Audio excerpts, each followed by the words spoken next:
It's a very strange world. Like, as I say, sometimes I don't know what country I'm in. If I see an English number plate, I think, oh right, there's an English number plate. Then I think, oh shit, I'm in England.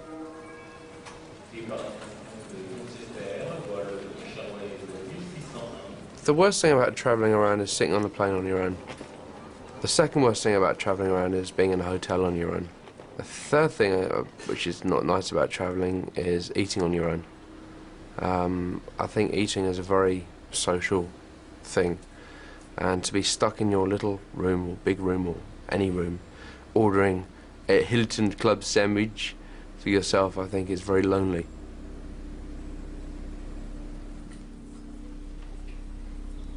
I've probably become a little bit more relaxed and more chilled.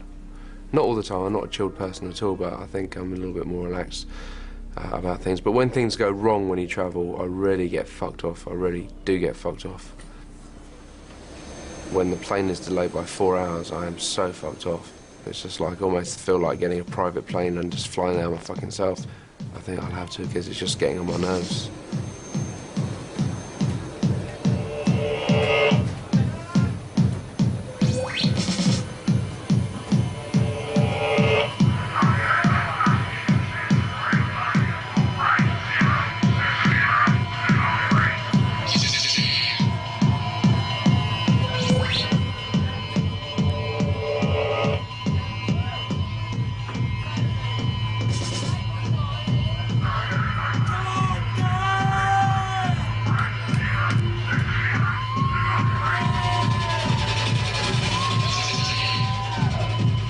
I can DJ really, really well when I'm really fucked off.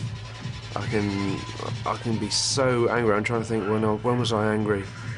Last in Cork, I think I was, and I felt they had the audacity to open their new club on the night that I come into Cork and invite everyone in for free, and I was just really pissed off that I just put so much aggression into DJ, and I was like punching the record decks like in time with the music and doing like weird shit with the needle, and I just like loving every minute of it, not thinking about it, just like fuck this, you know, and just doing stuff and just like transform the arse out of things and just really, really loving it. And then sometimes I can get really, really trippy. It's so cool when it happens.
I've been to Paris about 40, 50 times.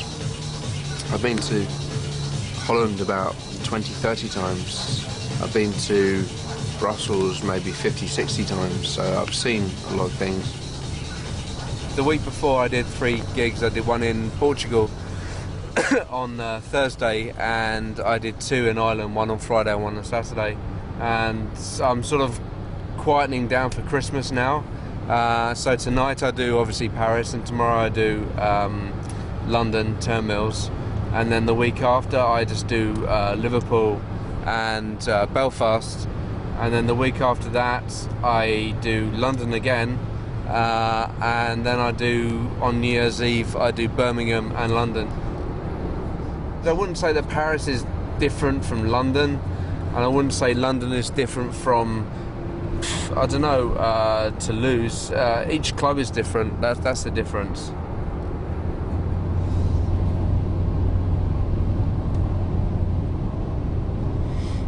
Oh man, I'm so thirsty.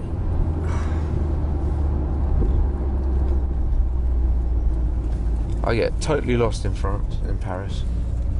Yeah? Yeah, completely lost. I'm starting to lose my sense of direction everywhere now. I rely on my satellite to tell me where to go. And now I've got GPS in my car.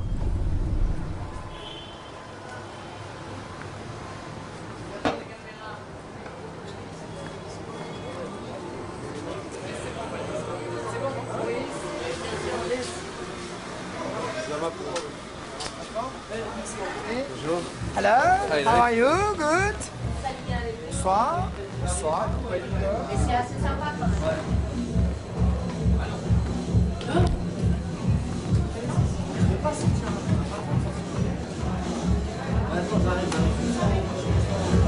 When I first started DJing a long time ago, I used to carry around 6 massive metal boxes.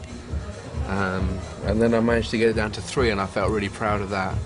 And then I managed to get it down to 2, and when I started travelling around the world, DJing in different clubs, I used to carry two big record boxes, and thought, yeah, this is great, and then end up with a really bad back, and then have to wait in the luggage belt for like half an hour, and it was always the last fucking things that came off the luggage belt as well. So like, you're sitting there waiting there, and then I worked out that if I could carry my bags on as hand luggage, I would save myself roughly 5 days a year.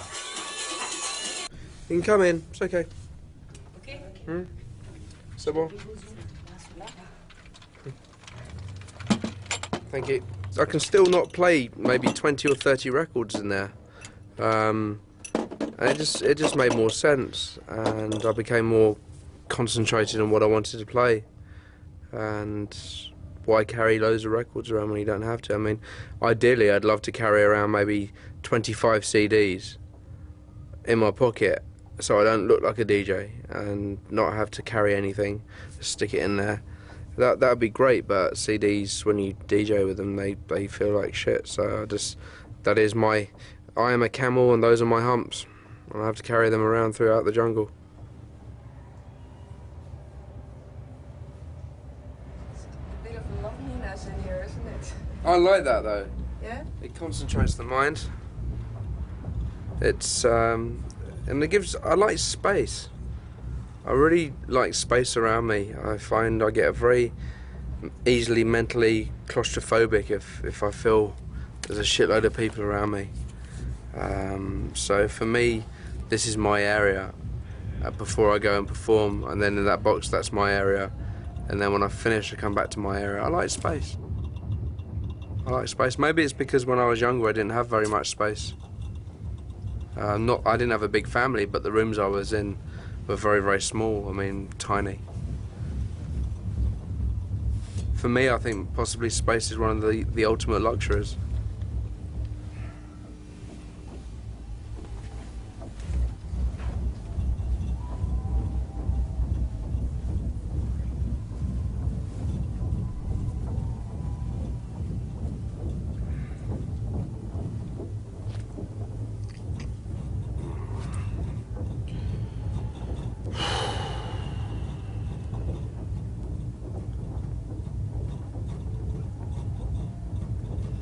You just hope sometimes, because you're so tired, that they forget that you're there and that they're not going to pick you up, and you can just sleep like because you haven't slept for days, and you can just sleep like a normal person.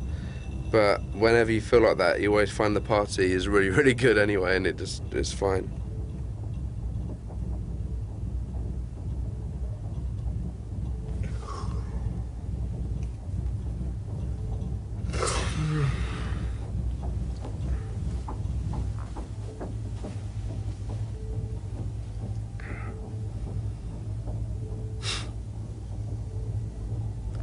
What's it like out there?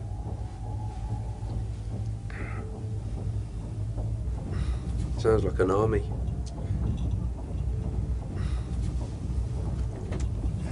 Then it's time to go. Je crois qu'il faut vraiment que tu ailles le réveiller.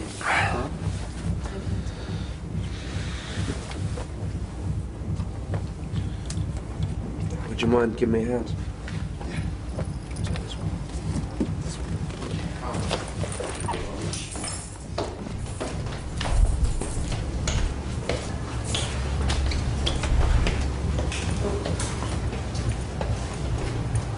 people tend to talk to you in clubs, and I don't find that works at all because you can't fucking hear what they're saying most of the time anyway. And so you have to keep asking them to repeat themselves, and I'm trying to just get into the mood. And so I sort of like, I suppose this is why I wear black as well, just so I can just like blend into the background as much as possible.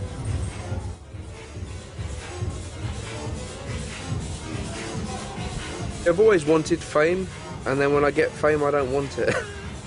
And I try and balance it so that it doesn't end up to be a payoff. And so I have a very, very private home life, and I leave it like that.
I was more into the technical stuff, and when electro came along, it was really, you'd listen to it and you wouldn't think anything apart from the fact this is really technical, this is really space age, this is really computer.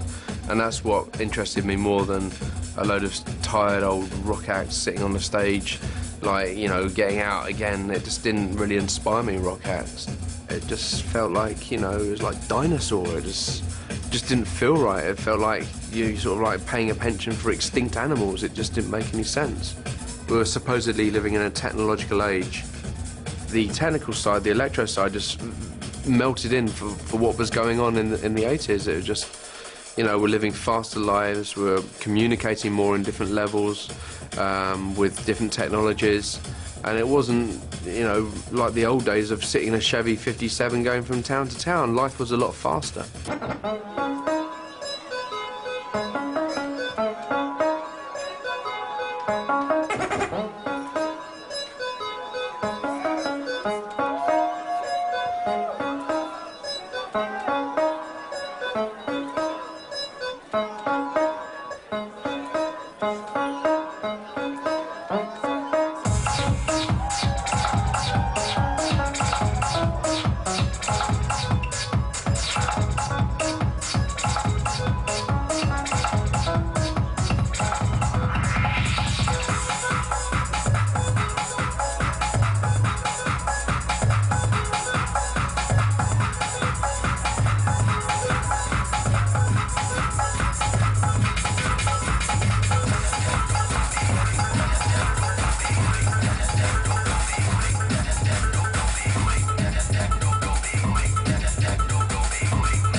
electro just opened your mind up. It was just powerful.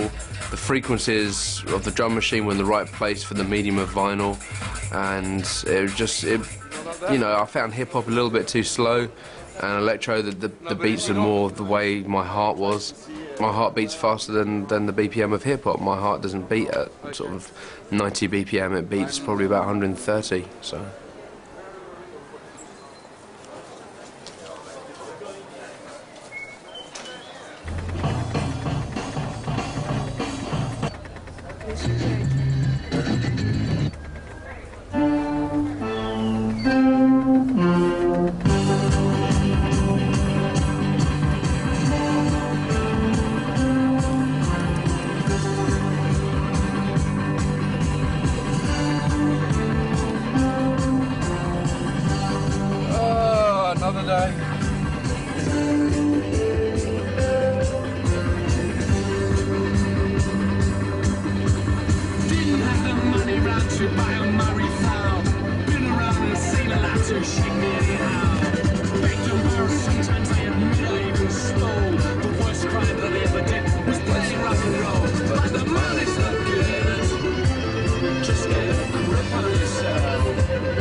What I did was, there's two airports, there's Gatwick and Heathrow, and I got a pair of compasses and drew a line and decided to live roughly in that area, so it's about an hour from Heathrow and 30 minutes from Gatwick. I much prefer to sleep in my bed anyway. I mean, it's one of the lucky things that a DJ can do if they live near enough to an airport.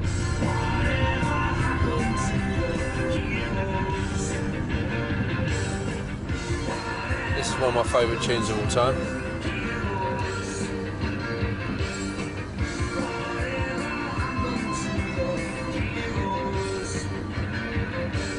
No more heroes anymore.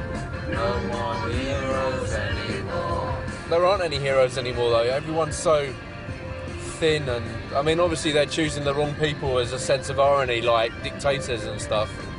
But there's no heroes anymore. There's no one for my generation to really look up to.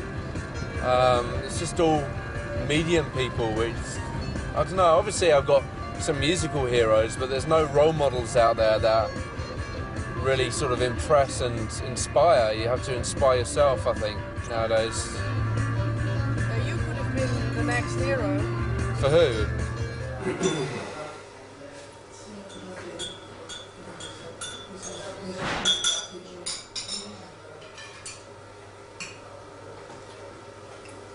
At the time when hip-hop came out, it was a black urban thing.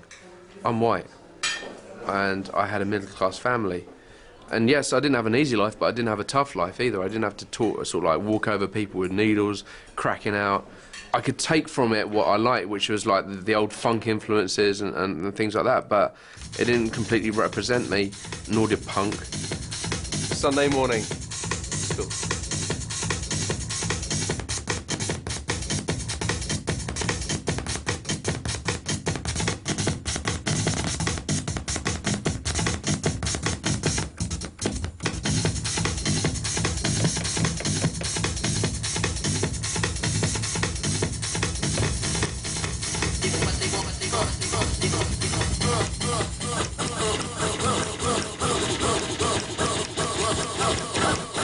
Classical music I really liked as well, and I still do. I like, you know, Rimsky-Korsakov, Eric Satie, Nossian 1-4. I love that. I mean, the space in the piano is just amazing. Some Debussy, lots of different things. I used to work in a classical music shop where I got paid absolutely no money. And so much snobbery in classical music, though. It's really funny. It's like, no, I'll only have it if it's on Deutsche Grammophon. It must be on Deutsche Grammophon, or it's not a performance. There's a lot of power in classical music. I mean, again, they were trying to fuck around with frequencies, except they couldn't control them the way that we can control them now. I mean, I say music is now more about frequencies and less about notes, whereas before it was about notes and what they could do with frequencies. And they'd try and mute things to get like a really muted sound, so they'd stick their hand in a horn and stuff like that. But it was all about power, and volume played a big part in classical music, whereas like you build it up and up and up, then right down, all of a sudden you frighten the shit out of the audience by having like a 50-piece orchestra, like bang, straight back in. So yeah, I mean, music is a great way of getting rid of aggression. There you go. It's like, hi, I'm here. That's pretty good.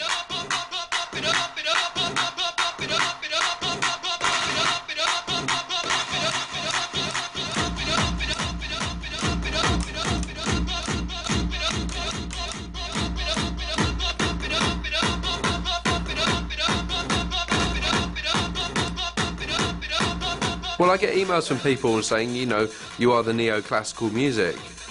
Because what you're doing influences, not me personally, but the whole scene, what you're doing is influencing music across the board, just as classical music influenced everyone. What techno is doing is actually influencing all the other sub-musical genres that exist. And, you know, I mean, it basically has changed the whole way that music is produced. The way techno is made, it's changed the whole way music is produced.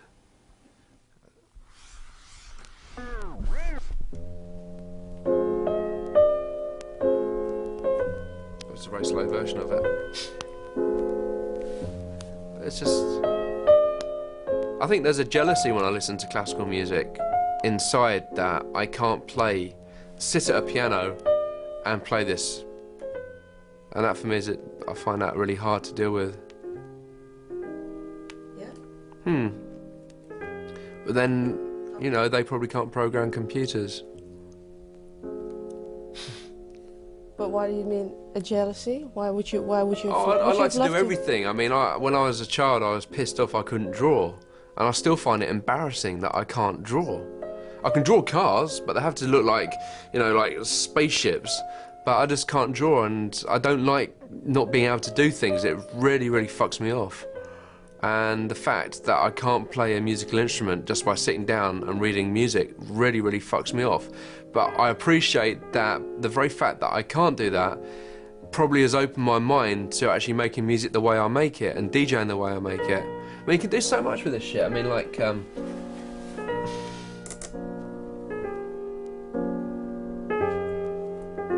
it's very slow. It's like the performer's died. I know a lot faster than that, actually. Like, it's almost cigar music.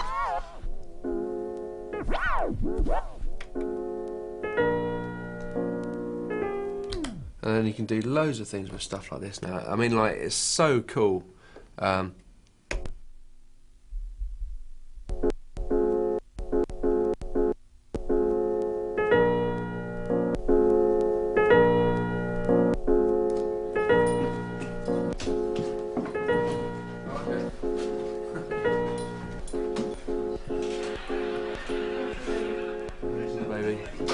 This is Bruno.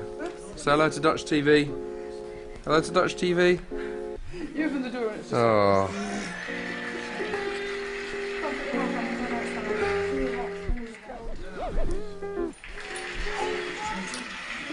Yeah. Hello. See you later. Have a good night. Thanks. See you.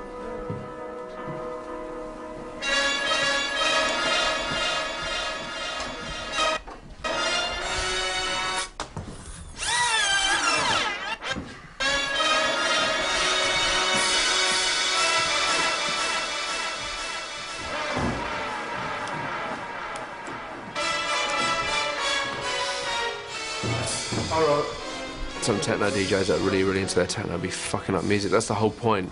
Each record is a tool, and then you use that tool in the way that is specific to the way you feel, and you can do shit with it that no one else can do. I can get totally enwrapped in what I'm doing. It just envelops me, and I just become so technical in my mind that I just have to do what I have to do. You just get totally... sort of like, I don't know. I mean, I like to actually look at my hands, yeah, but look at them doing things which I'm not telling them to do. But I'm actually just working off the music in my head.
I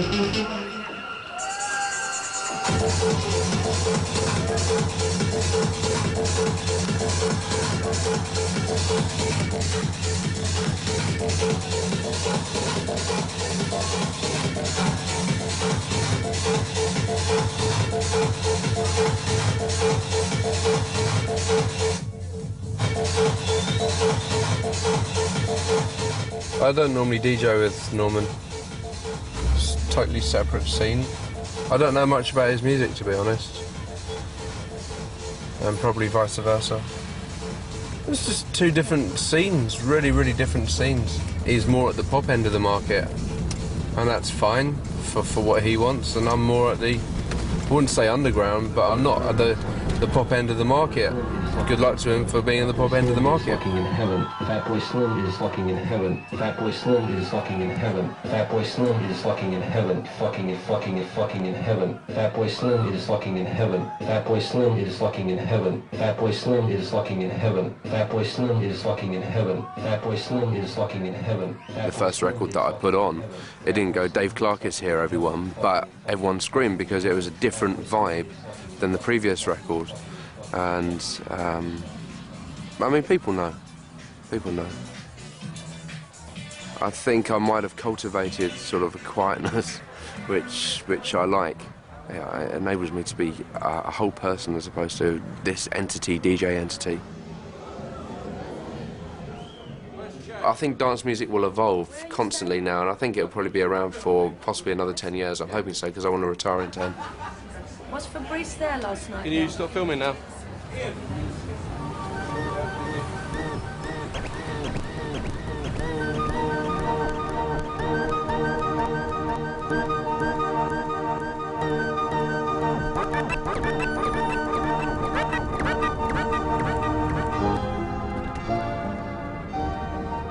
It's strange because my parents really thought they were middle class. Yet the house they lived in was very, very small. The bedroom that I had just had enough room for a single bed in it and a cupboard. That was all that was in my room. And the spare bedroom, which was a bigger room, which I should have had, my parents couldn't really afford the house, so they had to have foreign students staying there, and I never had my own space ever. And yet apparently we were like upper middle class. I never quite worked it out until I was older that we're definitely not upper middle class at all. It's a very, very class-based society in this country. Even if they tell you it's not now, it still is.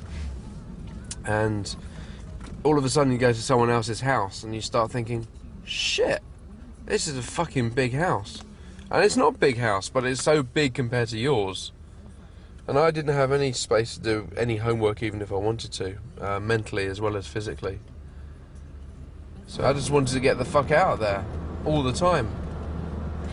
So I left home when I was about 15, I think, 14. Oh, your parents couldn't cope with you? They couldn't cope with each other. That was the problem, they couldn't cope with each other. I've never been able to actually have a relationship with them both at the same time. He doesn't even know I've got a son. I mean, for a while I didn't talk to my mother either. So, Robbie, you know a little bit more about me now? It sounds like I have exactly the same sort of background. Yeah? Yeah. I remember looking, like, I have friends who had family life, and I used to look at them, and I don't really get jealous, but I used to look at them with complete jealousy. Yeah, I did. I used to be exactly I used to the same. hate that. I used to think, how can, you know... Why are they so happy? Yeah. I mean, when I was at school with some kids, some of the kids that really bullied me because they had, like, really good lives and stuff, and they just took the piss because I was slightly different. Yeah, they're just selling computers now. And that cracks me up because I can go in there with a checkbook and say, oh, I'll have a couple of those. Yeah. And then, ironically, in a really weird way, those people that had that really happy family life are completely stuffed because they've had that whole environment cocooning them from any, That's right. from any problems. They're not, do you know what I mean? And so they haven't really achieved much. And yet, if my family took credit for where I am, I'd be really fucking pissed off.